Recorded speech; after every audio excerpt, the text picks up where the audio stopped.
Hello my dear students, हम लोग पढ़ रहे थे rules of debit and credit. तो देखिए, डेबिट क्रेडिट के 5 रूल्स हमने पढ़े थे। Increase in assets are debits, decrease are credits. Increase in liabilities are credits, decreases are debits. Increase in owners capital are credits, decreases are debits. Increase in expenses are debits, decreases are credits. Increase in revenue और income are credits and decreases are debits. Now let us further understand it with an example. तो हम इस प्रकार का एक table बना लेंगे जिसके अंदर हम ये कॉलम्स लिखेंगे। Explanation, accounts involved,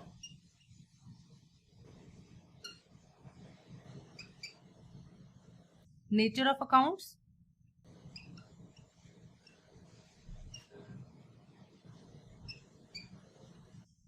how it is affected,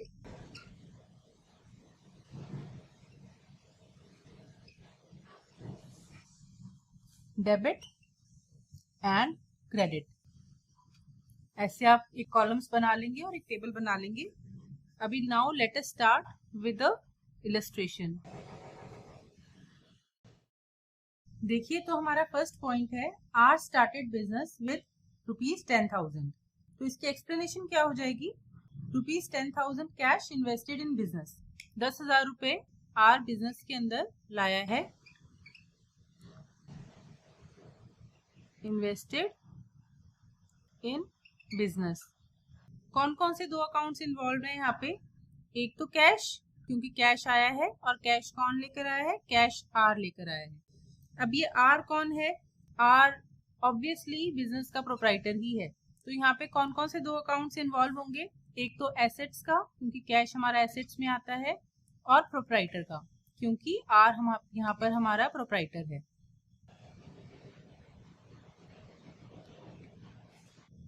क्या इफेक्ट हुआ है?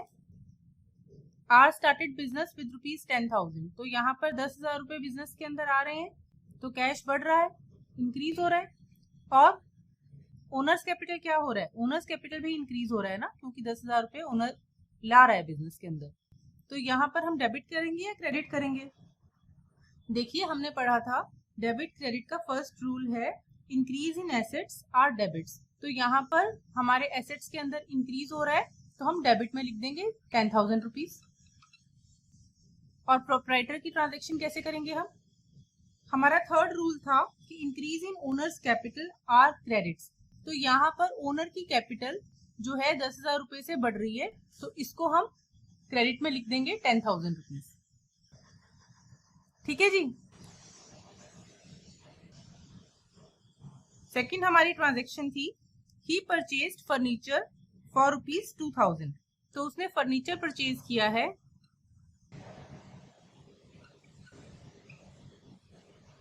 2,000 रुपए से। तो कौन कौन से दो अकाउंट्स इन्वॉल्व होंगे यहाँ पर? एक तो फर्नीचर और एक कैश। और नेचर ऑफ अकाउंट्स क्या होगा? फर्नीचर किस में आता है? एसेट्स में आता है। और कैश किस में आता है? कैश भी एसेट्स में ही आता है।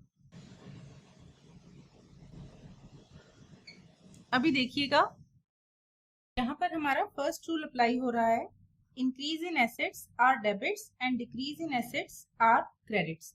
तो देखिए, फर्नीचर बिजनेस के अंदर आया है, तो फर्नीचर अकाउंट जो है वो हमारा बढ़ रहा है। कितने का फर्नीचर परचेज किया था हमने? 2,000 रुपीज का।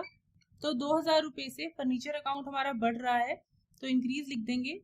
और कैश अकाउंट हमारा जो है वो डिक्रीज हो रहा है, तो यहाँ पे डिक्रीज लिख देंगे। तो जो इंक्रीज होगा तो हम इसको यहाँ पर लिखेंगे, डेबिट में लिखेंगे, और जो डिक्रीज हो रहा है उसको हम क्रेडिट में लिखेंगे। थर्ड ट्रांजेक्शन हमारी थी paid salary to his clerk ₹100। यहाँ लिख दीजिए सैलरी पेड। कौन कौन से दो अकाउंट्स इन्वॉल्व है यहाँ पर? एक सैलरी और एक कैश। हमने सैलरी दी है, और कैसे दी है? कैश में दी है। नेचर ऑफ अकाउंट्स क्या है? कैश तो एसेट्स है, और सैलरी क्या होगा? सैलरी हमारा एक्सपेंस है। तो देखो, कैश जा रहा है, तो हमने देखा था कैश जब भी जाएगा, कैश जब भी कम होगा, कोई भी एसेट जब भी कम होगा तो हम उसको क्या करते हैं, हम उसको क्रेडिट करते हैं। तो हमने ये जो सैलरी पे की है ₹100 की, वो हम यहाँ पे क्रेडिट में लिख देंगे ₹100। डिक्रीज हो रहा है ना क्योंकि ये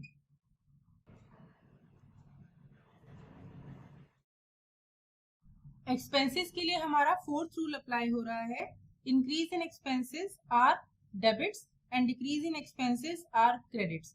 तो यहाँ पर एक्सपेंसेस क्या हो रहे हैं, एक्सपेंसेस बढ़ रहे हैं ना, सैलरी दी तो एक्सपेंसेस बढ़ गए ना, तो इंक्रीज हो गए, इसलिए हम इसको डेबिट में लिख देंगे ₹100। फोर्थ ट्रांजेक्शन थी हमारी पेड रेंट।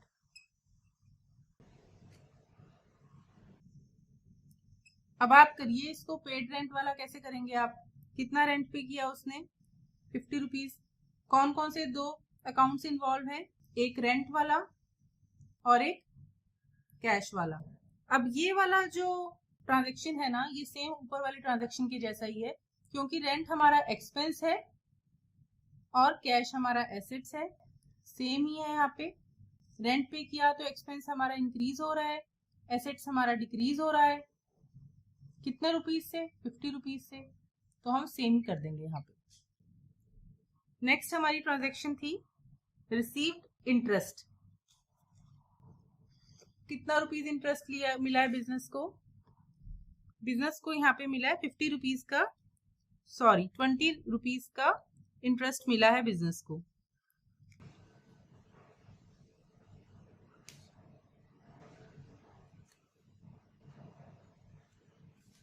कौन कौन से दो अकाउंट्स इन्वॉल्व है यहाँ पे, एक तो कैश, क्योंकि इंटरेस्ट मिला है तो पैसा आया है बिजनेस के अंदर, और एक इंटरेस्ट।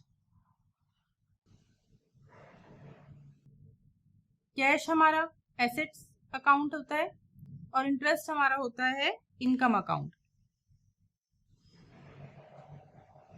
तो एसेट्स के लिए तो हमारा फर्स्ट रूल अप्लाई होगा कि increase in assets are debits and decrease in assets are credit. तो यहाँ पे क्या हो रहा है, कैश आ रहा है तो एसेट्स इंक्रीज हो रहे हैं, तो सिंपली हम ₹20 लिख देंगे डेबिट के अंदर। और इनकम में क्या हो रहा है, इनकम हमारा इनकम भी बढ़ रहा है, क्योंकि इनकम भी तो आ रहा है ना, रिसीव कर रहे हैं हम इंटरेस्ट किसी भी तरह का, तो इनकम हमारा बढ़ रहा है। कितने रुपीज से, ₹20 से। तो यहाँ पे देखो, यहाँ पे हमारा फिफ्थ रूल अप्लाई होता है, increase in revenue and incomes are credits and decreases in revenue and incomes are credits. तो यहाँ पे बढ़ रहा है क्योंकि, इसीलिए क्रेडिट होगा, तो ₹20 हम यहाँ लिख देंगे। इस तरीके से हम डेबिट और क्रेडिट के रूल्स को अप्लाई करते हैं। I hope you have understood today's class. अगर आपको आज की क्लास में कोई भी प्रॉब्लम हो तो आप मुझसे कमेंट सेक्शन में पूछ सकते हैं।